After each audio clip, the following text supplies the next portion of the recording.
Hi, this is No Bull with Raging Robert, talking about another movie called Salad Days. Salad Days, by the dictionary term, is the beginnings, new ideas, things like that. Salad Days was very informative to me, anyway. I didn't know the punk movement was so big in Washington D.C., but it was the biggest probably in the country, from what I can see. It involved kids going, starting punk bands and playing in clubs in the northwest section of Washington D.C., which was really burnt out. Had a lot of homeless drug addicts, and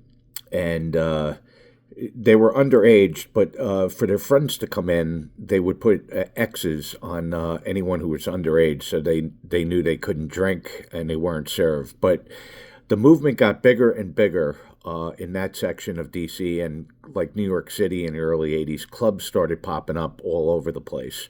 Again, in New York City, the Lower East Side, here in Washington, D.C., the northwest portion of D.C., made for perfect punk utopian because both areas, the East Village and Northwest D.C., were absolutely horrible, and people didn't venture down there too often. So new bands were popping up all the time. Bands like Fugazi, Scream, Beefeater, too many to even mention. Most of the kids that played were in the upper middle class area of Virginia, and they would come in and play. And the movie deals with some of the problems, as time went on. At first, it was small, intimate. The crowds got bigger.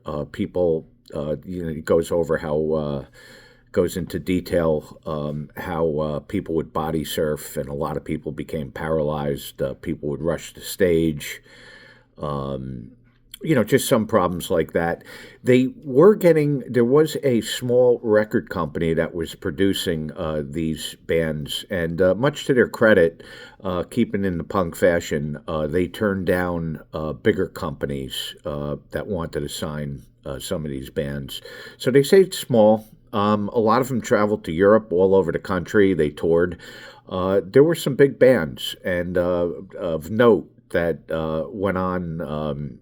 The drummer from Scream, David Grohl, would go on to play with Nirvana, and some of the other musicians did big things. But most of the people were young. They were in high school. It was time to go to college.